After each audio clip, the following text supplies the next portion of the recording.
episode of Mastery Monday that I have been waiting to do and is honestly the main reason why I got excited to do Mastery Monday in the first place.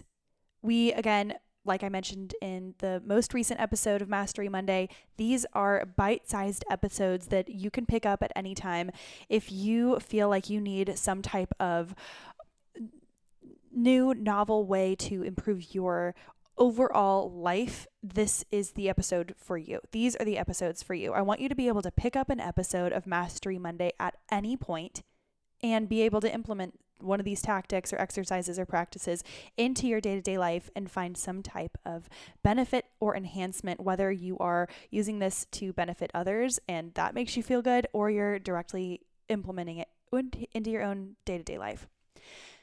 This is an interesting one, and bear with me here because once we tap into it, I truly believe that you will find so many opportunities throughout your day for others and for yourself to improve your confidence, to improve other people around you, their confidence, to make other people feel great. And if you have been struggling to adopt a new habit or break a bad habit, this is a great exercise and mental trick to help you get there. I learned about this a couple of years ago and have been sprinkling in this subject within conversations with clients within facilitating. Let's jump into it. This is called the Pygmalian Effect. And a brief history on the Pygmalian Effect, just for context, because it's definitely not self-explanatory in the title. The Pygmalion Effect is a psychological phenomenon in which high expectations lead to improved performance in a given area, and low expectations lead to worse performance. It's named after the Greek myth of Pygmalion, the sculptor who fell so much in love with the perfectly beautiful statue he created that the statue came to life. I know that this sounds obscure. Let's boil this down. The Pygmalion Effect essentially is when you expect, or if someone knows you expect great things from them, or big things, or positive things, they are more likely to rise to that occasion. Also, if people have low expectations of you and their bar is super low, they don't see you as someone with high potential, likely you will digress. You will not rise to the occasion, and you will simply meet their low expectations. We're going to go on both sides of this. I want to give an example because it is often that we think of this in a negative light. There are so many times that we have heard about children who are raised in certain circumstances, and they have all the cards stacked against them.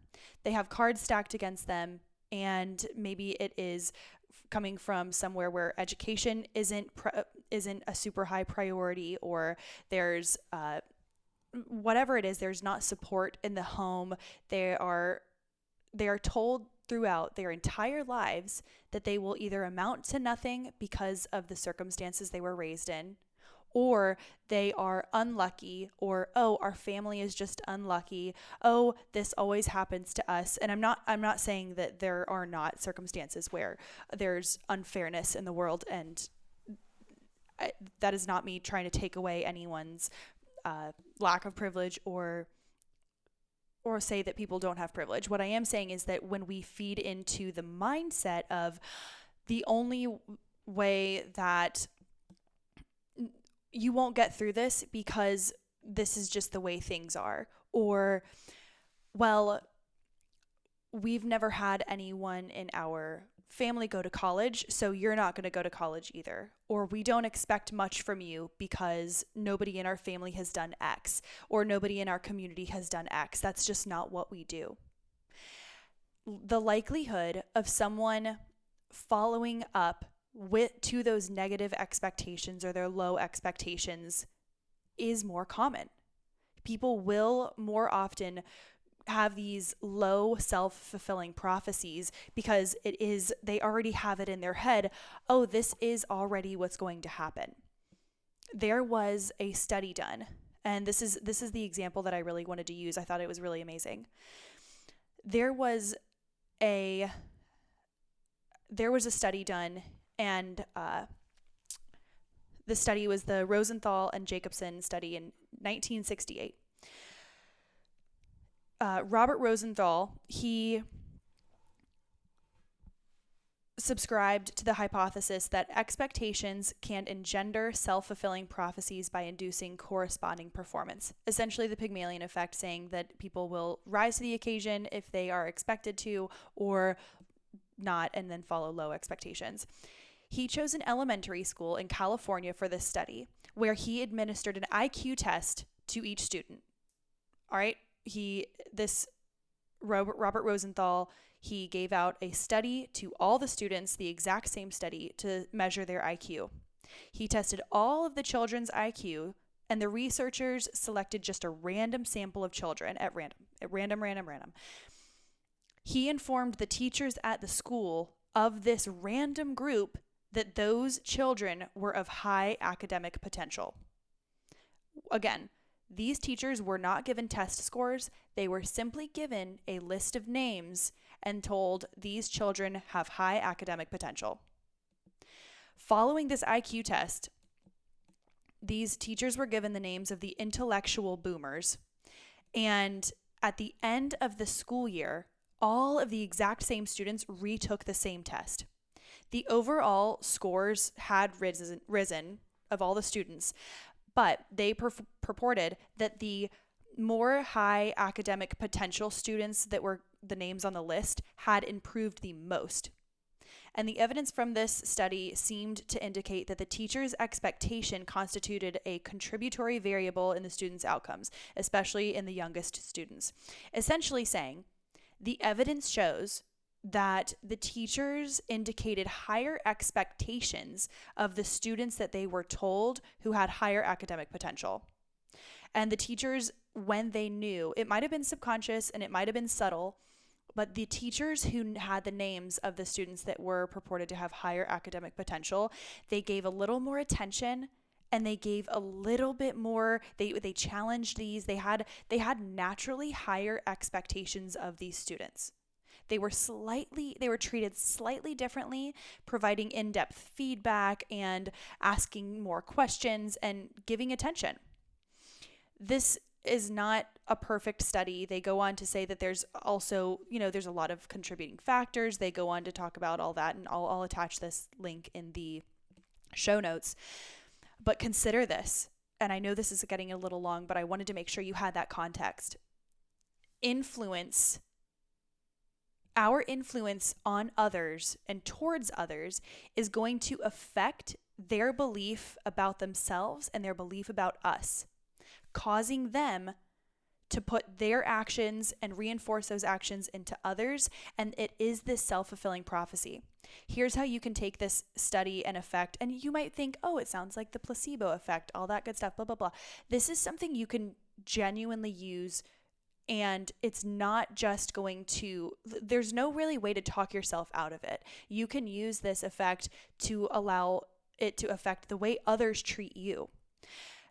Here's how you can take this into your day today. You go up to someone, and maybe you're someone at work who has really been struggling with focus, or you have really been struggling with snacking on really unhealthy things.